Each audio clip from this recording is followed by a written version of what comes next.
You said yes to the relationship knowing he had kids. What you didn't know was what that actually meant. The contact schedule anxiety, the texts that land like a grenade, the slow realization that you're in something nobody prepared you for. And the question underneath it all, am I allowed to find this hard?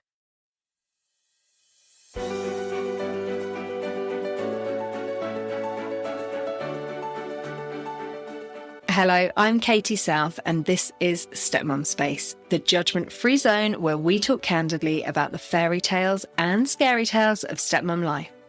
So whether you've been a stepmom for years, you're just starting out, or you want to understand the stepmom in your life a bit better, this is the place for you.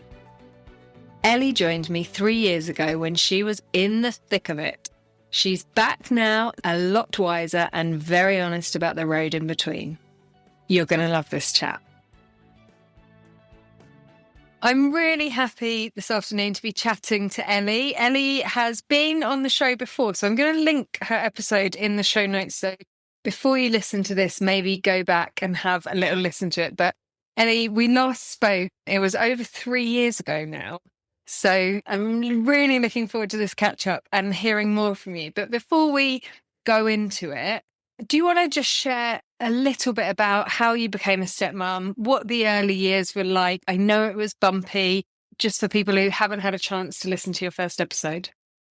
Yeah, sure. So thank you for having me back on. It's lovely to be back. I probably was in 3 years. That has flown by. When I looked back, I couldn't believe it either, because I was like, I think we spoke a year ago maybe, but... Yeah, no, it's just gone so quickly. So yeah, just a bit of my backstories. I met my husband in COVID, like quite a few people, and I think listening to your podcast. We met online and it was very quick. From meeting to married was about a year and a half, I think, actually. And then I met his kids fairly soon because the second lockdown was going to happen. And we didn't know if we'd be apart for months and months. So ran it by their mum. She was fine. And they were 4 and 9 when I first met them. So I met them fairly quickly on about, it was July to November, November. And prior to that, you had made a decision that you didn't want children of your own, hadn't you? Yes. Until about 30, I kind of always thought I'd have a family, but I don't know, life took over. I had a very sort of London lifestyle. I was very independent. I had my own place. And I just think it fell away as I got a bit older. And when my siblings had children, it took the pressure off grandparents' situation with my parents. So I was left to get on with it, which was great. I thought you were going to say, and when my siblings had children, I thought, yes, I definitely don't want my own. Oh, no, it was lovely because I had children in my life, which was brilliant, but I could give them back. So I can go in my life. So that's fine. But yes, I did make that decision. And then when I started dating again, I very much was like, that is one of my deal breakers. I don't be with somebody with children. I'm not massively maternal. So yeah, that was one of my no until I know my husband. And I don't even know what happened because it was right on his profile that he had kids. They were his world. Every photo had them in. And for some reason, when you find the right person, you just make it work, don't you? And I had zero clue what I was letting myself in for. So I think, like a lot of women that you've spoken to, I was like, oh, it'll be fine. We'll all just rub along and we'll all just do it together and it'll be all friendly. And no. So I found myself both in therapy and family coaching about 12 to 18 months in when I decided I just needed that extra help. I had no idea that there was social media support out there. I didn't even think to look there because in my head, why would I? Why would a stepmom need support? And then when one came across my algorithm, I was like, oh, there's a, what? Why does anyone need these? And then I did like a bit of a deep dive on it. And I was like, what on earth is going on? Why?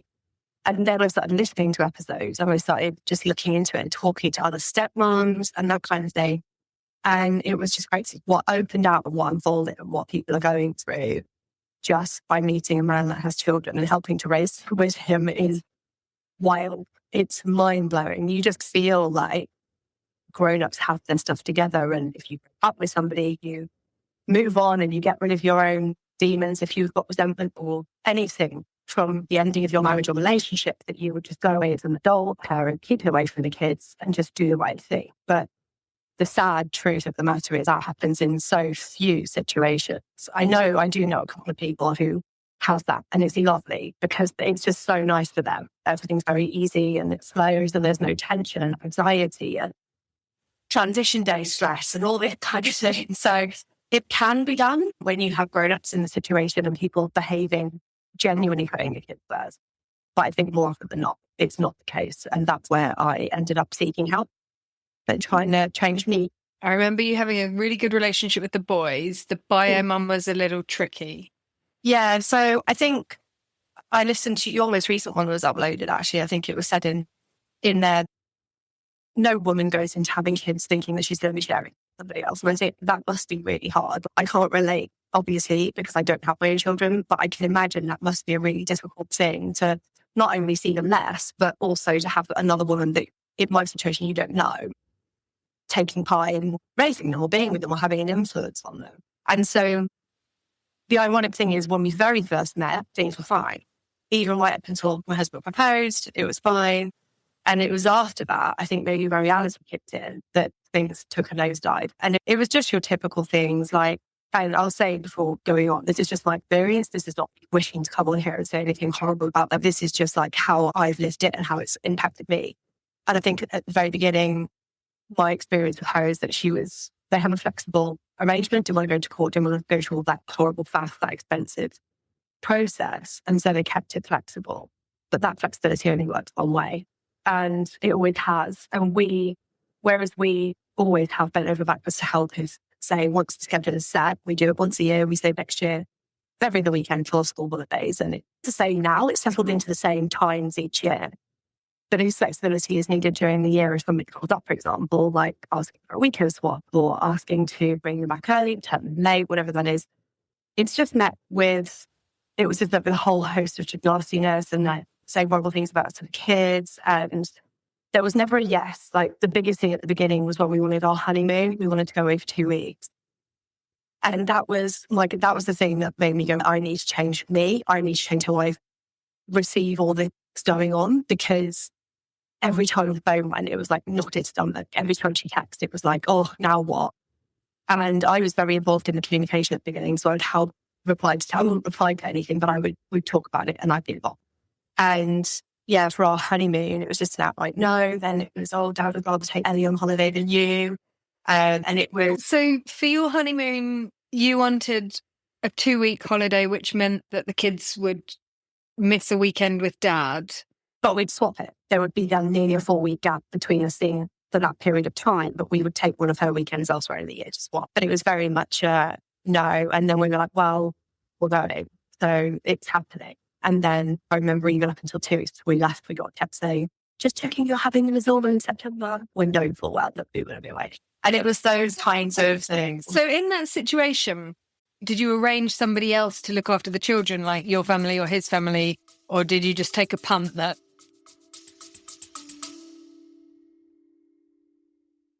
Just a quick pause here.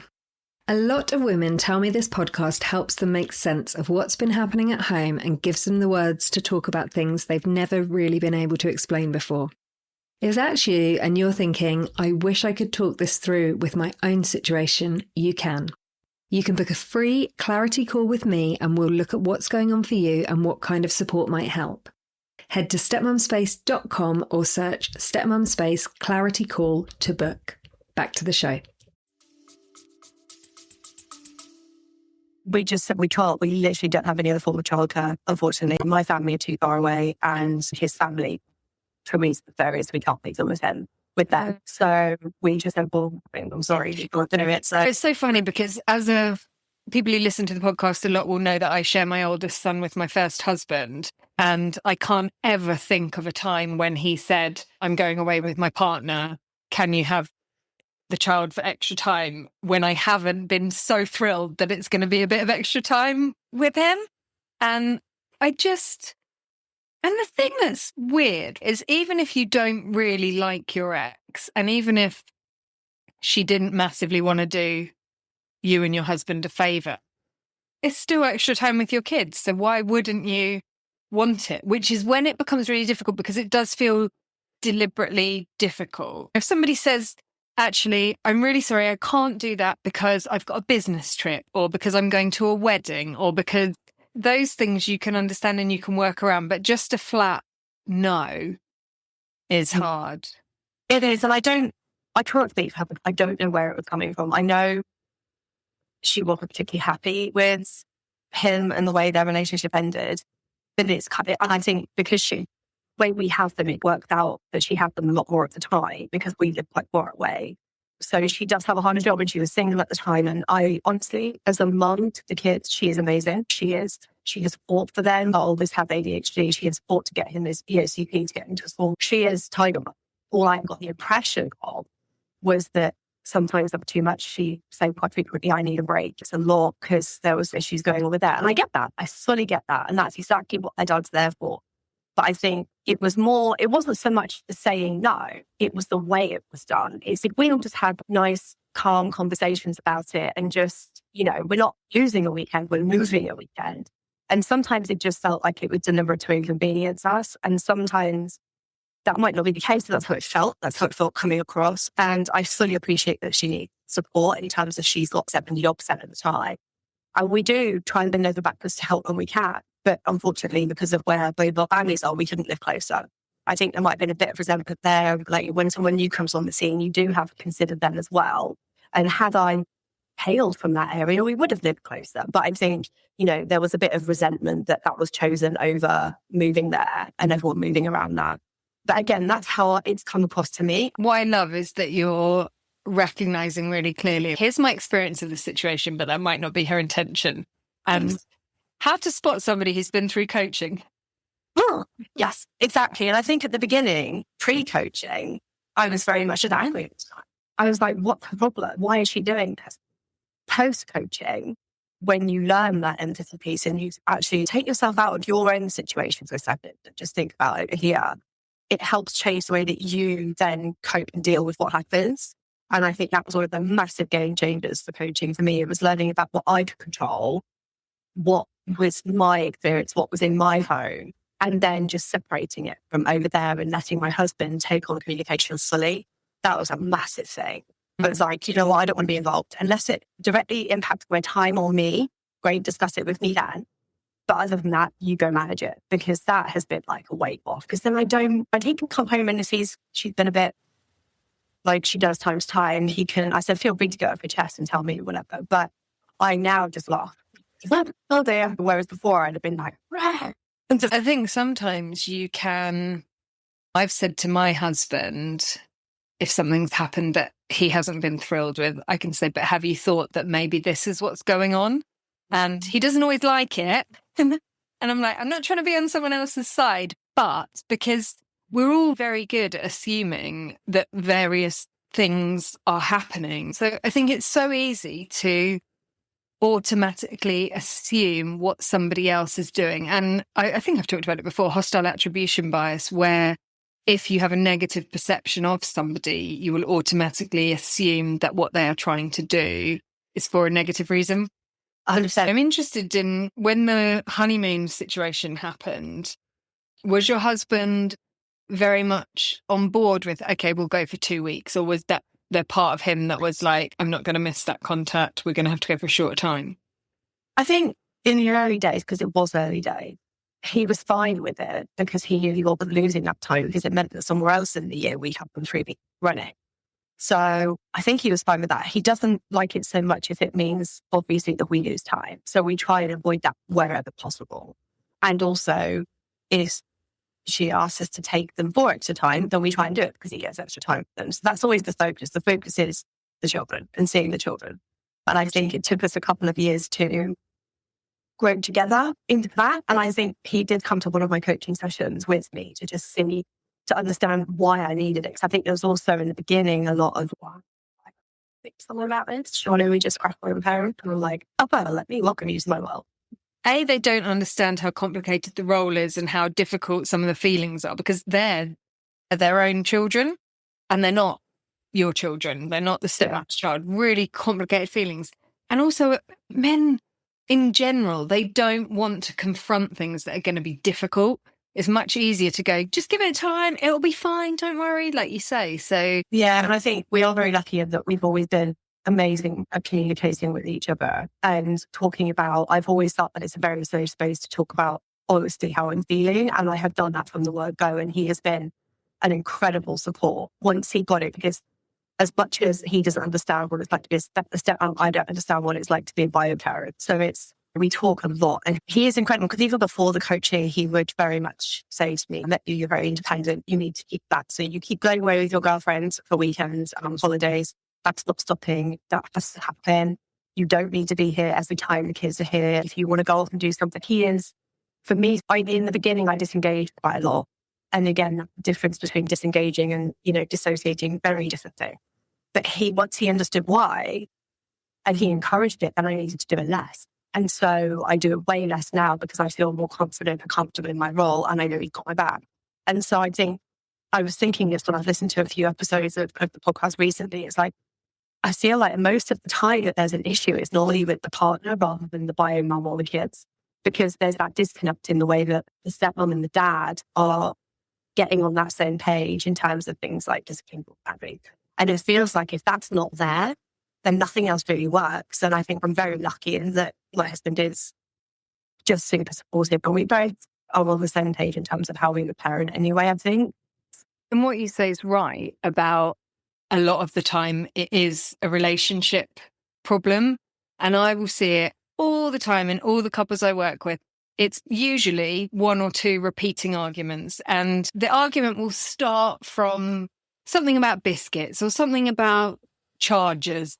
But underneath it all, there's usually something about identity or belonging or psychological safety or who's important in this family, who isn't, who matters, where am I in the ranking? All of those big things. And if you don't get comfortable in your relationship, not only talking about them, but even more importantly, listening to the other person, you will struggle because, like you say, it's a very difficult dynamic. It's hard enough parenting as two biological parents, but going in as one step parent and one biological parent is really tough. And honestly, when I look at it, it's no wonder that the stats are so unfriendly towards step families or second marriages, because so many people get stuck in those cycles. Yeah. And it's a really odd dynamic, isn't it? It's just, even comparing stepmoms and stepdads is that you get treated so differently. We've got a new colleague start on our team, and she said to me, I'm Christian, you're a stepdad. I am a stepdad. Do you guys get all that kind of praise and heroic fanfare about being a stepmom? And I was like, sit down. But she was like, no, I didn't think so. And she was like, my stepdad got just, for want of a better phrase, smoke blown up his arse all the time. So being the man who steps in and took on somebody else's kids and stuff, like, yeah, no, it's definitely. It is like the sort of last acceptable target of misogyny is stepmoms. It feels like that a lot of the time. And the more women I talk to, the more women who will be giving so much of their resources, personal energy, financial, time to these children doesn't get recognised. But stepdad rocks up. Oh my God, he's fucking parent of the year for just giving them a lift somewhere. Yeah, 100%. It's actually, she's met someone new. The kids want to met someone new.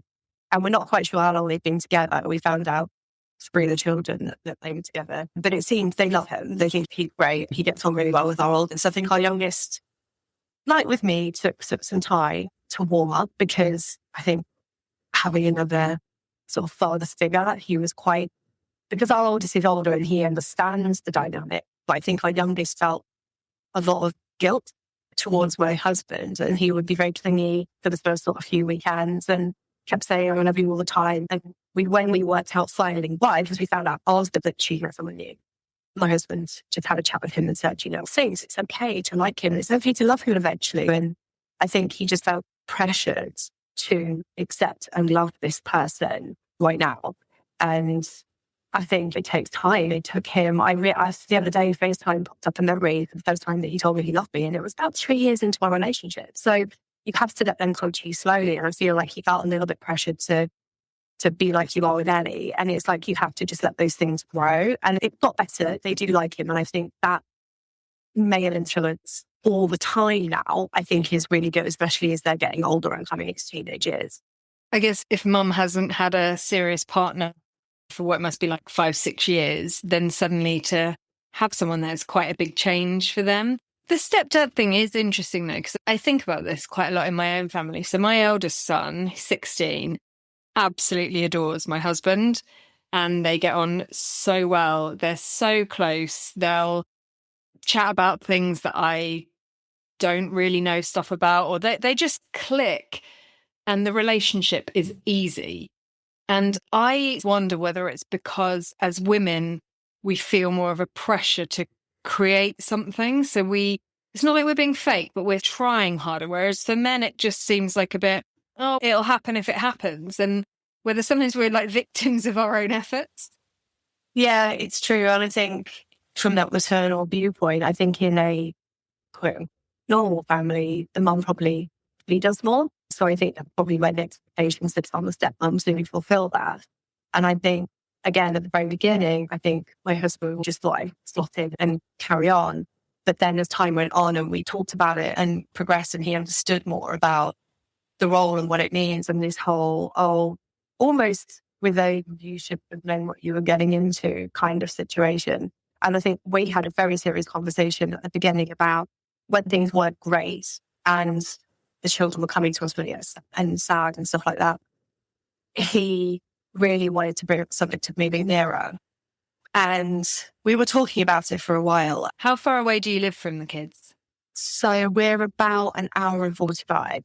So our limit was 2 hours when we were choosing our house. But the frustrating thing is that they're on this side of the country. My family and friends are all on this side. I work in London and so we had to have somewhere in between. Otherwise, I would be isolated miles and miles from my family over here and the commute would have been not great. So it was that compromise. That caused quite a lot of upsetting conversations that I didn't want to move away from, so far away from one of my family for what would only be 5-6 years before the kids were old enough that they probably won't live again. But we had all those conversations. And then I think once we sort of understood more about how, because he said to me, I think the phrase he used, and he won't mind me saying this, is you were really naive to come into this thinking that I might not have them come and live with me one day, or they might not come and live with us. And I'm like, probably. I didn't know that because when you told me you had 70-30 or whatever it was, naively, I thought that was how it always is because I didn't understand that things change. And this is why we have these conversations. So I think attitudes between the two of us have changed a lot and we've grown closer in that. And I think we're better parents now than we ever have been. But I think there's value in holding your own feelings and just sticking with them and not changing. Because I said to him, I want to be happy too. I'm a part of it and I deserve to be happy in my life. And a lot of this is making me unhappy. And it wasn't the kids. There was a really, I think, again, it was probably one of your episodes that a phrase came up that when my husband heard it was like, you can't say that. And it was something like, you can love your stepkids, but not always love being a stepmom. And the two things are so different. And I was like, sometimes I don't like being a stepmom. And it's nothing to do with children. I jump in front of a bus about, I love them to death. But the elements that make me not enjoy it are elsewhere. And that's okay. You can love your job, but not always love being employed. It's, so I think breaking down some of those really important things and him understanding that it didn't come through a place of the kid. It comes from me and this is new for me and I'm coming into an established situation and all that stuff. But the communication piece and the coaching has been like the thing that turned it all around. Everything, things have changed a lot from 3 years ago. In some ways they're still the same. But I think I've just learned that you pick your battles and you hang your hat on the things that matter and that are important. And the things that are just annoying you, just, is it in the world? Just move on. I think that has taken a long time to get to that stage. One of the things that I really like that you talked about then was I can love my stepkids, but not always love being a stepmom. And so many of those paradoxes come up all the time. Most women who I see in my coaching practice will say at some point they feel resentment towards something about their situation. All the women who come into my coaching practice are lovely people. Like there is this, I don't know, there's this view that if you feel resentment towards your situation, you shouldn't bloody be in it. But I guarantee that there's a lot of biological mums who'd be like, actually, I'm a bit resentful my career took a nosedive after I had a baby. That's allowed. Yeah, you can be a mum and I love your kids and not always love being a mum. And I think you find that stepmoms put so much work into their roles, whether it's coaching, whether it's seeking support from other stepmoms, whatever that might be. We put so much energy and work into making it a good place for us. And actually, I don't think we should need to do that. And I think it's consumed, not necessarily in a bad way, the last 6 years of my life. Just learning more about me, growing, changing, ditching the things that don't serve me, that kind of thing. Moving off of social media. Some of the favorite pages are just toxic. So I only follow the pages that I know are productive and positive and helpful. So I think people need to be careful when finding their spaces for support. I think a lot of the social media pages could fire people up and make things more difficult and make stepmoms more aggressive and difficult because everyone's egging each other on and all this kind of thing. And I think stepmoms can be high conflict. It's not just bio moms. And I think there are a few stepmoms out there that don't do themselves any favours. And that's where I moved away from. I was like, that's not helping me. It's a great piece of vent. I don't need that. I don't need the anger firing up. I need someone to give me some skills and some coping techniques and different ways to think about things. So ultimately reframing the way that I receive things that are going on has been how I changed the whole situation with me. I think I'm in quite a unique position. Oh, I don't know if it is unique actually, but I haven't actually met their mum. It was going to happen maybe a year and a half ago. There was talk about it, but for some reason it never went ahead. Like literally never crossed paths, never seen each other in 3D, never. Yeah, so I've not met her because I don't do any of this physical stuff. I don't do any of transition days, that kind of thing. So there's not been a need. Everything is dealt well between my husband and her. And I don't feel like I need to be involved. If the time came where it did need to happen, then fine. But I think just for my own mental health, I think at the minute, the way things are now is good. It works how it is. So with the boys now being 15 and 10, and you've got potential joint occasions on the horizon, I take it you haven't done school plays, sports days, those kind of things. How do you feel about all of that? I think it would be fine. I am more than happy. I will obviously not miss important occasions at all. I think all of us would be there, including Ron's new partner, who my husband has met recently. So I think everyone's going to be involved with the kids. There's no reason it wouldn't be. Yeah. It just wouldn't be the comfiest of places for me. But I would do it. There's no way. And have you made a deliberate choice to not attend sports things or school things, or has it just been that it haven't fallen on your time? Yeah, no, not at all. I was actually going this coming Monday to our oldest sports day, but then something came up at work I had to do and nobody else could do it, so I had to cancel. So no, absolutely not. It's usually just because it falls on weekdays when I can't work things, and nothing's really come up outside of weekdays. If it was weekends, then I'd be there in a heartbeat if we had to take them to sports stuff. So no, it's definitely not a deliberate decision because I'd love to be there to support whenever I can. And yeah. I also don't think there's anything wrong with women who decide not to go to those things because of the only reason being they don't want to. I feel like this is one where there's so much pressure on you should go to this thing or you shouldn't be at that thing. And I remember for me, right at the very beginning, my little stepdaughter, who was like 4 or 5 at the time, wanting me to go to her birthday party. And I said to my partner, who's my partner at the time, can you chat to your ex? Because I don't want to show up somewhere where it's going to feel uncomfortable for her. It was really early days. I was finding it hard sharing my own child. So I knew she was probably finding it hard sharing her own child. I think a good example is when my husband met her new partner recently. It was fine. They had a lovely conversation and it was fine. I then felt I was a bit quiet really. He was like, I know something's wrong. And I just said, look, honestly, this is going to sound so ridiculous. But I feel like it makes me look bad because there's been 6 years when I haven't met him and now you've met him in 2 seconds. And I feel like that makes me look petty. If you could meet him, why can't I meet her? And I said, but he'd come into it at a very different point in this situation. This is nothing like it was 6 years ago. So he hasn't gone through the, for want of a better word, trauma that I went through at the beginning. But I feel like now, I feel like a bit of an outsider, if I'm honest. I feel a bit like, oh, those 3 have all kind of met and hung out. And I'm just like, no, I don't. I'm doing the right thing in terms of protecting me. And I'm not going to guilt myself into doing it just so that I've met her. And it's nothing to do with her. This is all me. This is like, it's not something I'm not ready. And there might be a day when I am, and that's cool. But it did make me feel I was being really tempting. I should have done it. I should be pushing to do it or something like that. And yeah, so that was a weird conversation to have. And he was very nice. He was like, and I was like, yeah, it was just a last minute thing that were in the area. And I was like, okay, it was a bit of a curveball. I didn't expect to feel like that. But it's interesting. And I love that you can recognize that, acknowledge it. I feel weird about this. Work through that feeling. What's that about? Talk to your partner about it. Like, it's so good. And I'm sure that's probably because you have had coaching in the past that you can work it through like that. But the thing that I think is a bit different is that in that situation, this quote unquote stepdad is with your partner's children a lot.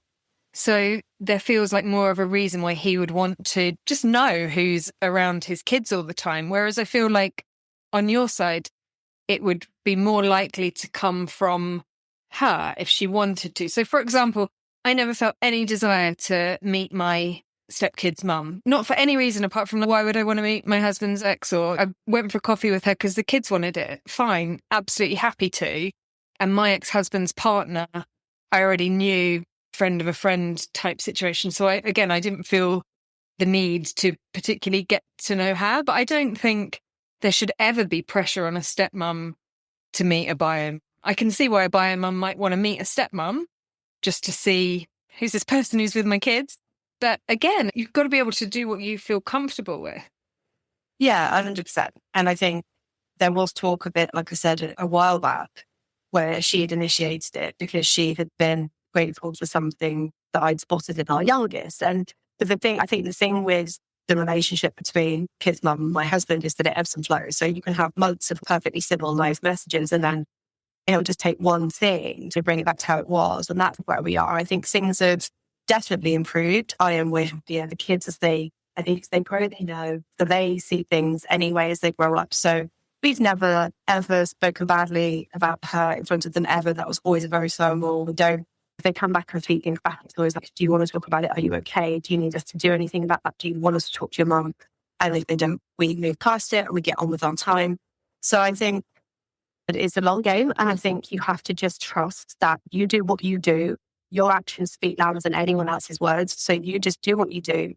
You look after those kids, you raise them, you speak to them how you think you want to display that to them, make them independent people, make them good people. And ultimately, as they grow up, they see it for themselves and they can work out how they feel about it themselves.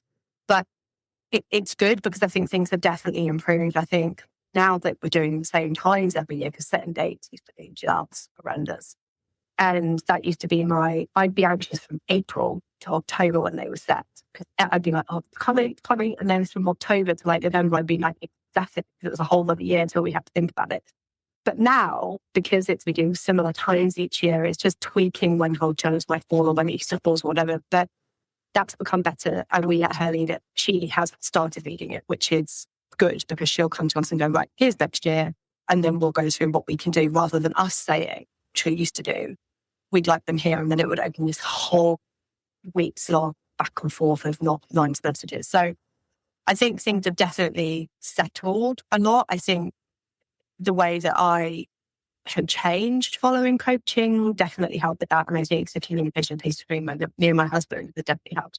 I think also talking to the kids, we can have much more grown-up conversations with our oldest now. It's terrifying, like how suddenly he's gone from a boy to a man from 13 to 15. It's like talking to an adult. It's frightening. But he's a great kid. He's such a good boy. He's one of my favorite people ever, along with his brother. And I think it's not gone the way I see it would. And it's nice. So I think there are still things that haven't changed. I think we've just got to a point where we're going to accept that we're never going to be able to go away for longer than 10 days until there's no more childcare arrangements. And that's okay. But I think that's one of the things where it's a picky battle. Is it really a big problem that you can't go away for 14 nights? Not really. We'll just do it after. I think I've learned to just go with the changes, roll with the punches, deal with every day as it comes. Don't panic too much about what might happen in the future because 90% of what you panic about never happens. And you spend so much time being anxious. It's interesting when you talk about things changing over time because when you're deep in it, you think it's always going to be like that and you think you're always going to feel like that. And that ex is always going to react like that. And things do change and they do move on. So 6 years in, there's a lot of women who find this podcast earlier than that. And I always want to ask the women who have learned some things along the way what the advice you wish you'd had at the beginning was. I thought about this. The advice I'd give to anybody before getting too deep into a relationship where kids are involved is not run. I think a lot of people joke and go, run away, don't do it. But my advice would be find out early doors what the relationship is like with the ex, with the mum. Find out what the situation is, what custody looks like. Find out, honestly, if there's been conflict. And just so that when you're prepared for what you're walking into. Because if it turns out to be a bit of a shit show, you're allowed to walk away from that and not put yourself through it. You are allowed to say, I'm okay, thank you, and go and find someone else. If it's not, and if it's okay, give it a go. But I think find out, that's what I would have done. Find out more and look into other stepmom experiences, just so that you have an idea what you may be getting into. I wish I'd looked into more of other people's experiences and asked more about the ex before I'd come into. I don't know if it would have changed my mind, if I'm completely honest, because I think he'd been my person like from that first message on a dating app. But at least I would have been better prepared, and I may not have taken so long to seek the help that I needed. But hopefully, if you have honest conversations at the beginning, you won't need that help. And also, I think what you say is important because it helps women almost anticipate some of the things that might come up. I always say if you're going through adoption or if you're having a biological baby, there's a lot of conversations about things that might happen and that you should be prepared for. There's not really that as a stepmom. So that's something that can help you, is working out, okay, if I find myself in that situation, what am I going to do there? Or what might we want to do as a couple about this if it comes up? And like you say, that communication is so important. So thank you so much for coming back. I love catching up with people again, and I really just always love chatting with you. So thank you so much. You're welcome. It's been lovely to be back. Thanks very much. Oh, it was so good to catch up with Ellie. And you might have noticed how she talked about that moment she realised she had to separate what was happening over in the other house from what was actually hers to do something about, and how much lighter things got once she did that. If you're still trying to work out where that line is, I've got something for you that can help. The Influence Gap is a free tool for stepmoms who keep carrying things that were never theirs to carry. It's at stepmumspace.com/influence gap, and I'll pop the link in the show notes. There's also coaching, group programs, and other resources there, both free and paid, for wherever you are right now. I'll be back next week with another new episode. Till then, take care.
Just quickly, if you're listening to this and thinking, this is exactly what happens with us, where something from the other house ends up sitting between you and your partner, and you keep having the same conversations, but nothing really shifts, this is one of the most common patterns I see in stepfamilies.